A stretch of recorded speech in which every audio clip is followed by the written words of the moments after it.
কিভাবে সম্ভব? এক তো হলো বলা, আরেক হলো সেই বলাটাকে নিজে আমলে বাস্তবায়ন করা।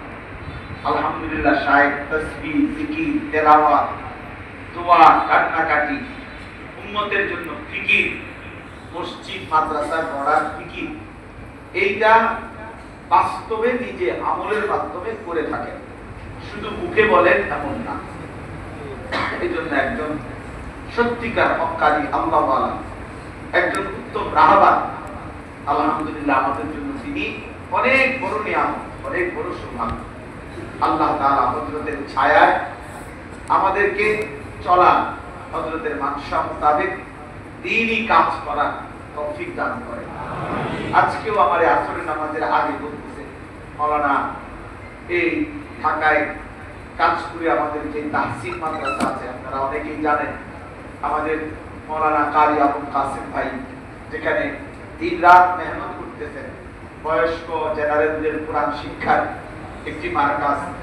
আলহামদুলিল্লাহ, তার পাশে মেয়েদের জন্য হযরত বলতেছেন আজকে সাহেব যে জায়গা কিনছেন, সারা বাংলাদেশে অগণিত মাদ্রাসা বর্তমানে আলহামদুলিল্লাহ শায়েখের হাতে গড়ে উঠেছে এবং হযরত নিজেই এগুলোর জিম্মাদার, মুহতামিম, মুতাওয়াল্লি। এবং লক্ষ্মীপুরে বিশাল বড়সড় মাদ্রাসা, মসজিদ, মার্কাজ হইতেছে, কুমিল্লায় হচ্ছে আলহামদুলিল্লাহ। আবার আমরা যারা হযরতের সাথে থাকি, আমাদের মাধ্যমেও আমার মাদ্রাসা আছে, হযরত তত্ত্বাবধান করে। আমাদের আব্দুল মান্নান স্যার, ওনার কোটবাড়িতে আবু বকর সিদ্দিক মাদ্রাসা, রসুনারা বালিকা মাদ্রাসা হযরতের তত্ত্বাবধানে চলে। এরকম অসংখ্য মাদ্রাসা যারা আমরা শায়েখের তত্ত্বাবধানে আমাদের মাদ্রাসাগুলো চালাই আলহামদুলিল্লাহ। অনেক কয়টা বলবেন আলহামদুলিল্লাহ। তো এই জন্য দ্বীনি কাজ ছাড়া অন্য কোনো ফিকির নেই। এই জন্য আমরা প্রত্যেকে শায়েখের জন্য দোয়া করব, আল্লাহ তাআলা তাকে আফিয়তের জিন্দেগি দান করেন। সর্বশেষ কথা হলো, নামাজের সময় এক্ষুনি শেষ একটা কথা হলো, আপনারা অনেকেই শুনেছেন যে বর্তমান অন্তর্বর্তীকালীন সরকারের নিয়োগ পাওয়ার পরে জনগণের অন্তর্বর্তী সরকার আপনার মানুষের কাছে মহব্বতের পাত্র হিসাবেই এখন রাষ্ট্র চালাচ্ছে, দেশ চালাচ্ছে আমার। তো অন্তর্বর্তী সরকার আপনার বিভিন্ন বিষয়ের সংস্কারের জন্য কয়েকগুলো কমিশন করেছে। এই 11টি সংস্কার কমিশনের মধ্যে একটা হলো নারী সংস্কার কমিশন।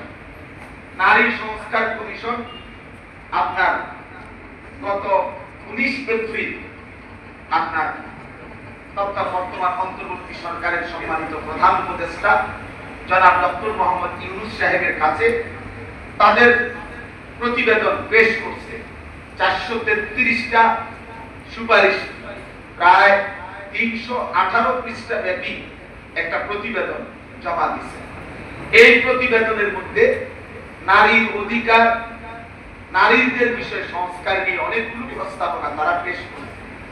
কিন্তু নিদারুণ দুঃখের বিষয় হলো, চূড়ান্ত অবাক এবং আশ্চর্যের বিষয় হলো, ফ্যাসিস্ট পরবর্তী যে সময়ে ফ্যাসিস্ট পলায়ন করেছে, জালেম পলায়ন করেছে, এরপরে এই সময় আসা 5ই আগস্ট পরবর্তীতে এই নারী সংস্কার কমিশনের এই নারীগণ তারা এমন কিছু প্রতিবেদন, এমন কিছু প্রস্তাবনা দিয়েছে যেই প্রস্তাবনাগুলো সরাসরি কোরআন এবং সুন্নাহর প্রকাশ্য বিরোধিতা, একেবারে প্রকাশ্য বিরোধিতা।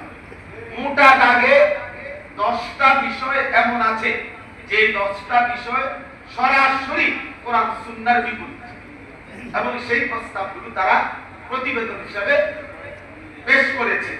আর সূক্ষ্মভাবে বিশ্লেষণ করলে আরো অনেকগুলো বের হবে যেগুলোর মধ্যে কোরআন সুন্নাহর সংঘর্ষ আছে। এই জন্য আপনার এই নারী সংস্কার কমিশন এদের এই প্রতিবেদন এদেশের লক্ষ কোটি উলামায়ে কেরাম, তাওহীদি মুসলিম জনতা ঘৃণা ভরে প্রত্যাখ্যান করেছে। আপনারা আশ্চর্য হবে শুনলে যে তাদের প্রতিবেদনের মধ্যে তারা স্পষ্ট বলেছে, নারীদের সম্পত্তির সমান অধিকার নিশ্চিত করতে মুসলিম ও হিন্দু উত্তরাধিকার আইন সংশোধন করা জরুরি। অর্থাৎ কোরআন যে নারীদের সম্পত্তির উত্তরাধিকার যে বন্টন করেছে, যে দুইজন নারীর সমপরিমাণ একজন পুরুষ পাবে, অর্থাৎ দুই বোন যা পাবে এক ভাই কি তা পাবে। এটা তাদের কথা হলো বৈষম্য। এটা সংশোধন করে কোরআনের এই বিধান রহিত করে নতুন আইন প্রণয়ন করা উচিত। এরপরে এত বড় মুরতাদ, এত বড় বেঈমান, এত বড় কাফের আর কি হইতে পারে? এরপরে আশ্চর্যের বিষয় হলো এরকম 10টা ধারা যেগুলো প্রতিটাই আপনার গায়ের রক্ত গরম হয়ে যাবে, ঈমান থাকলে রক্ত গরম হয়ে যাবে, যেগুলো মেনে নেওয়ার মতো। সবচেয়ে আশ্চর্যের কথা হলো পৃথিবীর সকল ধর্ম, পৃথিবীর সকল মতবাদ, যে কোনো মানুষ সামান্যতম বিবেক, মনুষ্যত্ব, হায়া, লজ্জা যাদের মধ্যে আছে, এরকম যে কোনো মানুষের কাছে নারীর বেশ্যাবৃত্তি, পতিতাবৃত্তি, নারীর এই কাজটাকে ঘৃণ্য, জঘন্য হিসাবে মনে করা হয়। কিন্তু এই মুরতাদরা, এই নাস্তিক সংস্কার কমিশনের সদস্যরা, এই বেঈমানরা সরাসরি সরকারের কাছে আবেদন করেছে এই প্রতিবেদনে যে যৌন কর্মী অর্থাৎ বেশ্যাপতি তাদেরকে রাষ্ট্রীয়ভাবে শ্রমিক হিসাবে, ওয়ার্কার হিসাবে স্বীকৃতি দিতে হবে। এরপরে এদের বেঈমান হওয়ার ব্যাপারে, মুরতাদ হওয়ার ব্যাপারে আর কোনো সন্দেহ আছে? অতএব আলহামদুলিল্লাহ, আপনারা জানেন সারা বাংলাদেশের ইমানদার মুসলমানদের প্রতিনিধিত্বকারী সংগঠন ঈমান ইসলামের অতন্দ্র প্রহরী বাতিলের বিরুদ্ধে, অন্যায়ের বিরুদ্ধে এবং কোরআন সুন্নাহ বিরোধী যে কোনো আইনের বিরুদ্ধে সবার আগে গর্জে উঠে বাংলাদেশে যে সংগঠন, সেই সংগঠনের নাম হেফাজতে ইসলাম বাংলাদেশ। হেফাজতে ইসলাম বাংলাদেশ আলহামদুলিল্লাহ আগামী 3 মে অর্থাৎ ঠিক আগামী শনিবার ঢাকার সোহরাওয়ার্দী উদ্যানে এই নারী সংস্কার কমিশন প্রতিবেদন এটাকে প্রত্যাহারের দাবিতে এবং আরো কতগুলো ন্যায্য দাবিতে আগামী শনিবার 3 তারিখ আপনার ঢাকা সোহরাওয়ার্দী উদ্যানে হেফাজতে ইসলাম বাংলাদেশের পক্ষ থেকে মহাসমাবেশের ডাক দেওয়া হয়েছে। এই জন্য প্রত্যেকের কাছে ঈমানের দাবিতে আল্লাহর কোরআন, নারী সংস্কার কমিশনের এই প্রতিবেদন কোরআন সুন্নাহ বিরোধী, এটা এই বাংলাদেশে বাস্তবায়ন হতে দেওয়া হবে না।